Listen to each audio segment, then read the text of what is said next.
Protein powders are neither safe nor useful. That's what this new report from the ICMR, India's top medical body, says. And this has set media outlets buzzing with alarming headlines making three bold claims. 1. Whey protein powder is packed with unnecessary chemicals and is essentially useless. 2. BCAAs present in whey protein might lead to NCDs or non-communicable diseases like diabetes. 3. High doses of whey protein might put a strain on your kidneys and liver. I believe these 3 points are missing a ton of nuance, as headlines often do. And I'll explain this nuance, but first, full disclosure, I am biased here. I have a vested interest in defending whey protein because my company manufactures it and it's a high growth category for us. So please keep that conflict in mind as I break down these headlines. First, the report says protein powders may also contain added sugars, non-caloric sweeteners and additives such as artificial flavoring, hence are not advisable to be consumed on a regular basis. You see here, ICMR is not saying don't have protein powders. They are saying don't have one with all the unnecessary lab-made ingredients. Unfortunately, most protein powders do, which is why the entire industry is getting judged with one sweeping statement. But this problem exists with all packaged food, like cereals and biscuits are full of artificial flavors and colors. Doesn't mean we stop having them, just means we find a cleaner alternative.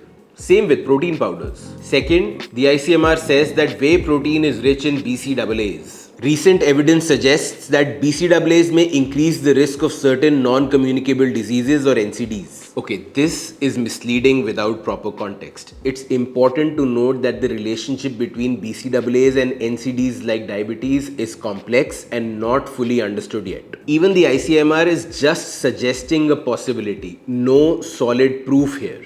Moreover, whey protein is far more than just a source of BCAAs. It offers a complete protein profile and has been extensively studied for its potential benefits. In fact, a highly cited 2018 meta-analysis published in the British Journal of Sports Medicine found that whey protein significantly enhanced muscle strength and size gains during resistance training in healthy adults.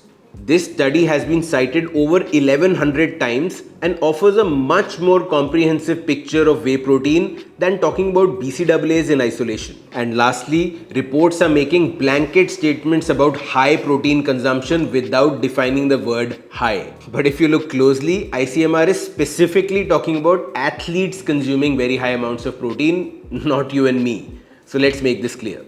According to the ICMR, you need 0.8 grams of protein per kilogram of body weight to avoid deficiency.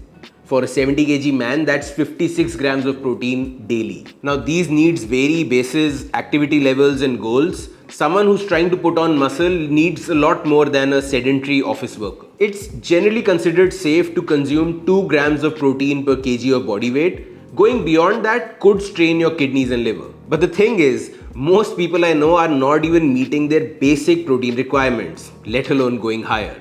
And data from the Indian government clearly indicates protein deficiency as a big issue in India. Which is why I feel so frustrated. You see, if you can meet your protein requirements in your 3 daily meals, then please, by all means, do that and do not take any protein supplements, including ours. But if you're not getting enough protein in your daily diet, like most Indians aren't, then whey is a lifesaver. It is absolutely safe. It contains all 9 essential amino acids, it's quickly absorbed, and it's the most calorie efficient form of protein. The crux of the matter is this: the protein powder itself is not the problem. It's the industry and its bad manufacturing practices. When you mix the two and throw in generic statements, the headlines don't just mislead, they can be downright harmful. And that's the whole truth.